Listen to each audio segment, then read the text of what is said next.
Hello there everyone, my name is Nathan Birch. In this video, I'm going to be walking through my solution of the Lesson 4 team assignment. So starting off here, let me just go here real fast.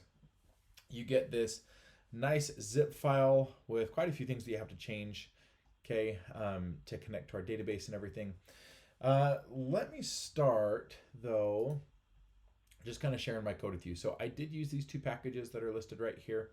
And let me just kind of show you where everything ended up with this project. So we can start off with the package JSON.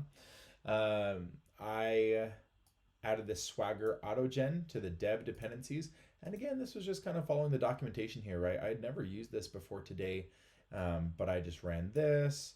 And then let me show you my code that I had for that. So walking through this, let's see. The very top, it looks like I'm not even using that. Swagger UI. Oh, yeah, interesting, because that's not even being used right now. That's okay. So in my routes, I have this Swagger UI saying, hey, I want to use the Swagger JSON that is showing up in here, right? This Swagger JSON wasn't there, and so the first time I ran this, it failed, right? Because I actually started trying to set up this Swagger UI Express. And so I installed the UI Express, and then I added this code, and you saw that code just now, right?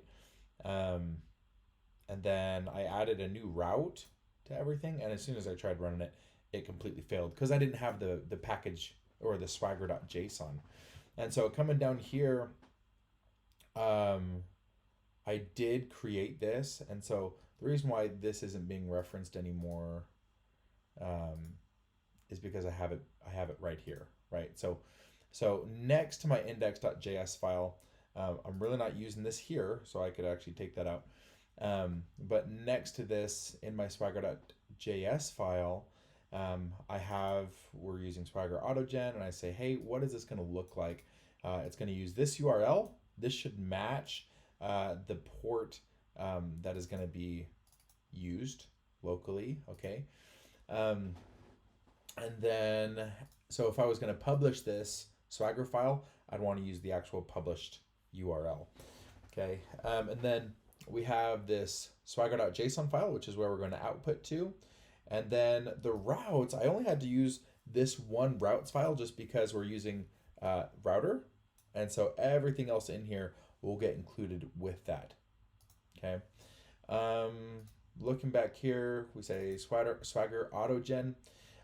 This command, actually, if I was going to uncomment this and comment this one out, then I could run this file from my package JSON, and every time, it'd be like saying npm start and create the Swagger file, right? It'll create the Swagger file first, and then it'll run my server file, which in this case is called index.js.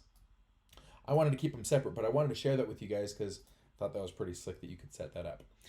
In my package JSON, I added a new script, just Swagger, so I could say npm run Swagger, and it'll just run that JavaScript file.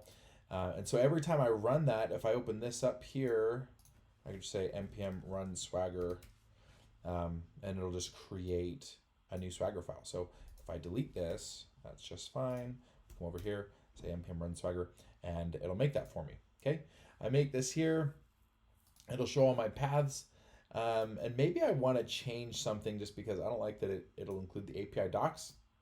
That's just like for Swagger, right? We can look at it and see what it looks like. I have this running on port 8080 right now.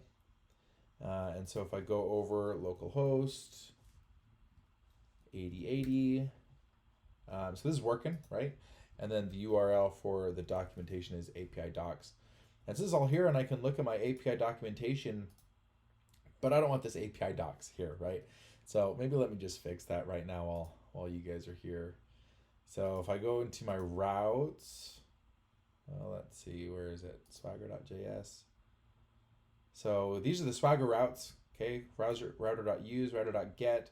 I just made a new routes file called swagger.js for that. And then in my index file, I said, hey, let's go ahead and use this route, okay? So we can access those, and I can say API docs in my URL. But what I'm thinking is maybe instead, let's see, in this swagger.js file, instead of saying, hey, this is my endpoint, maybe I'll just say temple instead. This is an array, and so I could put multiple things in here. But let me just try that and we can see what this looks like. So I'm gonna rerun my npm run swagger. That picked up the change. And so if I refresh this, hopefully this API docs will actually be gone. It is, interesting. So because I use temple, this is just coming from temple. It doesn't show temple there. And so that's a little bit deceiving. I think I am gonna leave that the way it was as index. And I'm okay having that API docs there as well. It's not that big of a deal. It's not refreshing because I got to regenerate my Swagger file. Now that I did that, if I refresh, then it'll have all that stuff here. Okay. So a couple of other things to look at. I did modify the env file so that it would actually connect to my database. You will have had to have created a temple collection. And so if I go into MongoDB Compass, you'll need a temples collection. And then I made a temples, so we have a temples database and then a temples collection in there. And then in here, I just said add data, import file, and I use that JSON from the starting code that you were given. Let's see here. So that'll just generate the stuff for us. And then we have this Swagger route, which will handle that so we can actually see our API documentation. One thing that I did put in, I just did a bunch of reading today on Swagger UI and stuff. And so I said, hey, because if you want to try this out, you should be able to try out any of these routes. And so I can hit execute, and it ran it just like it would in my REST client in VS Code. And the response was invalid API key. Please read the documentation. Well, if you go to the documentation, it gives you a key that you have to use. And so I thought it'd be nice if in my controller in temple.js, I added just like this little Swagger tag here. Now this is just in a comment, so this won't show up in code anywhere. But in the Swagger description underneath this endpoint, I said API key if needed, and then I put the key there. Okay. Let me just make sure that that's accurate. Okay, it is. And so in here, I can just click on that now, and I can paste it in here and run it. And here are our temples. And so I can see our responses. Okay, and so with this, I have this really nice interactive collection of all the API routes in this project, which will be really helpful for me as my project grows and for anyone else that uses it. For the front end team, for example, if there's a front end that will use this project and so forth. So, but I think that's pretty much it. There are other things that you can do with like adding Swagger documentation in like directly inside your routes. I'm trying to think if there's anything else. I don't think there's anything else.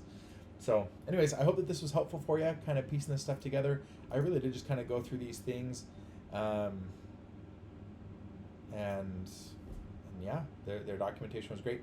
And I love these packages. I thought these were great. That's a lot of weekly downloads. Anyways, if you have any questions, feel free to let me know. Thanks.